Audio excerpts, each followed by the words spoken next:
And it's crazy to me that, like, I at this point in my life, I'm willing to hire somebody that doesn't have a college degree if they can perform, than if they Mm-hmm. have the right college degree. Like, I look Mm-hmm. at this today, and I look at the human, of the context of how they live life and what they stand for and who they are, versus um, just their accomplishments in the past. Like, I think some accomplishments shows, commitment and follow through, and certain, characteristics, which I love. But I find that there's so many people out there that maybe just didn't like college and they loved working, or they were in college and they were like, they didn't like to, you know, study a certain thing, or they, I mean, it's like everybody has their thing. Like, I left college early and I don't have a 4-year degree, and Mm-hmm. I'm great with that. But a Mm-hmm. lot of people are not. Like, yeah, I've had people tell me that I Exactly. need to go get a college degree in what I'm doing, and I'm like, I'm running a company. I'm not an educator. Like, I don't.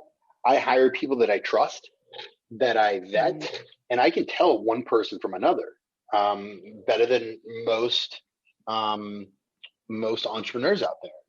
There's a different Mm-hmm. mindset on a manager or an executive versus a person with a different skill set. And I find that, like, Bill Gates and Jeff Bezos and, all these big guys, none of them do day to day. Like, Jeff Bezos doesn't go in and ship a box probably every day. Um, Elon Musk spends a lot of time in his factories because he talks about it. And I mean, I spend time in the schools, but Mm-hmm. what I do is I work as a team to create results. So it's not me going in saying, hey, this is what you need to do, unless there's something with our accreditation or Department of Education. But it's more of, hey, here's what I see we need as an outcome. What do you guys think?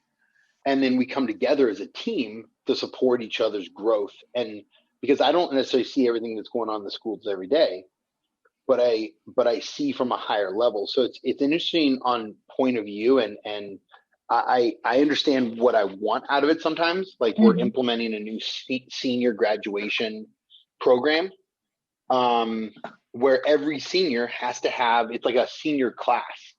So they have to understand accounting. They have to have a bank account set up. We're going to help them get a credit card, or we got to figure that out. There's certain things, because they're already asking us, how do I get a credit card? How do I get credit higher? Like, and I have some kids that have credit cards. And the thing is I was never taught on how to keep it under, 15 or 20%. I wasn't taught these things, but if they do it right from 18, and I have amazing parents, if they do it right from 18, by 25 years Right. old, 30 years old, they can pretty much write their own ticket on what they want to buy with credit, because they'll have the credit and the income. Right. I wish everyone could think the same way you think about like hiring the best employees, the best people, and you can see them through. That's totally amazing. And you have this high emotional intelligence quotidian like level. And what I noticed that not everyone has it. And yeah, that's very important to have. Awesome. Thank you. Yeah. Sure. And you said about like Jeff Bezos, who like was working on his success for a long time, and eventually he got there. And it led me to a thought that in chess, you also have to compound your material advantage, as following small and steady steps lead to giant rewards for sure, like in the future. And for example, in chess, pawns can be converted to other tokens. So once they reach the end of the opposite side, they are tokens. You are not expecting a better position to happen, but what you do is that you create the possibilities for this better position to happen without even knowing how exactly it will look like.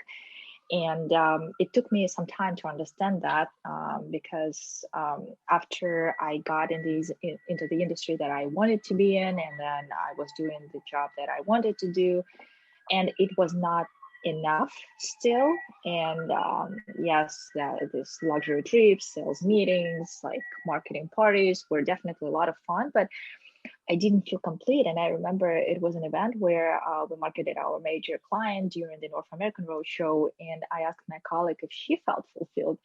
And she told me, Aryuna, here's your champagne and stop being a grandma. And I looked at her like, yes, sure. And then I asked myself, like, what value do I bring to this world? Yes, it could sound like tacky a little bit, but after that, I was thinking about a lot of things, and I started doing like different activities to help immigrants and help women in any way I could. I hosted like 3 workshops on financial literacy, job search strategies.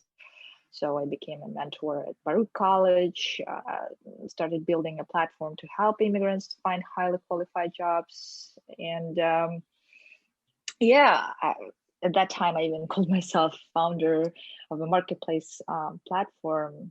And 5 years before that, I could never think of doing it because my image of success was totally different from it. And very often people ask me, like, how do I find my calling? And I say that you do not find your calling, you just shape it. And you shape it with your previous experience, the skills like that you learned, and your aspirations that might change too. And you remake yourself as you grow, and as the world changes, and your identity does not get found, it just emerges. And you are the only person who's responsible to bring out the best out of your resources, and just to with the best possible combination that you can think of, because there are tons of combinations. It depends on you how you're going to put it together. So yeah, I'm sure that you also experienced that too, that you came to one point and then decided, okay, is it what I really want? And then you change your path, or a little bit like try to go to in different direction.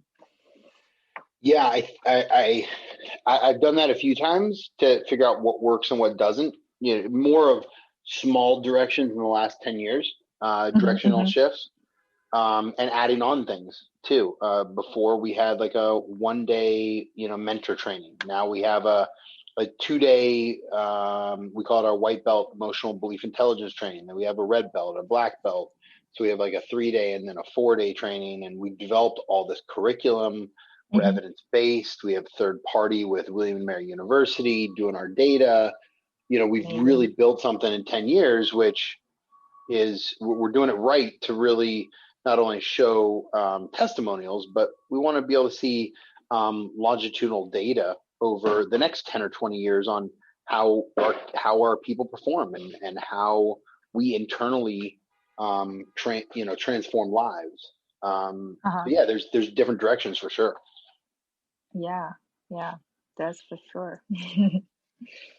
And also, you mentioned that you like can find people and you can build the team, and this is a skill that not everyone has.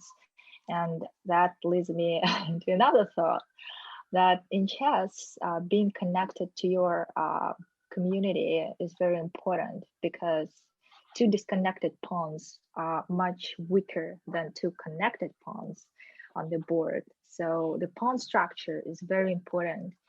And I keep repeating that network intelligence is a key. And Reid Hoffman, like the Oracle of Silicon Valley, keeps repeating it too. And I agree with that. That I'm trying to connect with people on emotional level first, and then also try to help without expecting anything in return. And as you are a community builder, I'm sure you understand what I'm talking about. And interesting that all the good things that happened to me, they happened just because I met great people and I maintained relationship with them. It's the story that happened to me 3 years ago.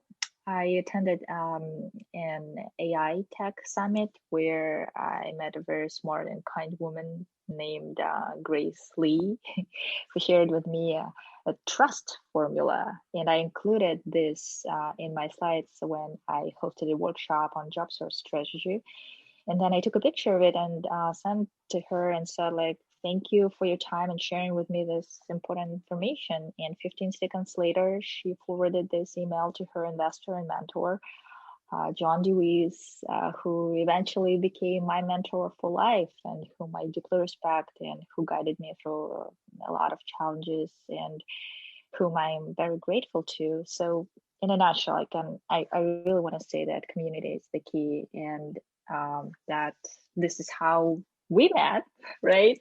And it's a magical flywheel, and this is how I also eventually found myself in the venture capital world. Like all these moves are it happened because of network intelligence, I'd say. That's awesome. I absolutely love it. Right, the power of communication and connection. Yeah, I find that a lot of people, and I recently had somebody on the podcast about communication. I find that communication is so key, but people use words that they don't mean. Uh-huh. And based upon the words they use, for instance, I find a lot of things are like, don't fear. Like they're the no's and don'ts. They're the, I don't want this. I don't want that. Don't do this. Um, Uh, and and it's those, if your coach were to tell you, well, don't do that move. Well, don't do that move. You'd be like, well, what am I supposed to do? And it's interesting on how coaches can tell you what not to do, which is great.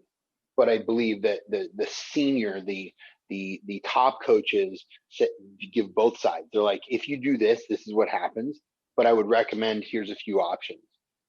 And so they mhm, support in the coaching side of it for growth on the communication side of it. But they're very clear and precise on what their goals and outcomes are that they want to mhm, achieve. mhm. Also, I think that they should ask the right questions. They shouldn't tell you what to do and what outcome would be the best one. I think all the answers we have ourselves, we just Mm. sometimes can get there without like third parties. For Yeah. example, the right question is half of a deal already in everything. Yep. I agree with you for sure. So you go through all these things in, you're in New York, you're building amazing relationships. I know some people, um, how today do you build relationships? Because people, I find that's one of the biggest challenges in the world is for so many people is to build really authentic relationships with good people. And I find that people are like, I can't find a good person. I'm like, where are you looking? Like, when's the last time you went to, just for an instance, right? Good people. You wanna find more decent people. Like, are you going to the clubs? Are you going to bars? Or are you going to church? You going to, entrepreneurship centers? You going to, like, where do you actually look for these people? And it's amazing how many people are wanting something, but they're not even looking in the right place for those relationships and connections, which comes back down to, I think, clarity or communication within themselves to Mhm. understand, oh, wow, if I want X, if I want to eat an apple, I'm not going to go buy an orange. Right, right. Yeah, I think once you have a clear intention of building authentic relationships with people, you will get there. There are tons of conferences and networking events, meetups. It's all online, and I do think that you can just go there. But the main problem that people face is that they are very shy sometimes, or they are scared to approach, right? To message like, hi, let's talk, or I liked your podcast, or I liked the idea that you shared on this conference during this meeting. And the like I had really like amazing story. I know, do you know Adam Brown?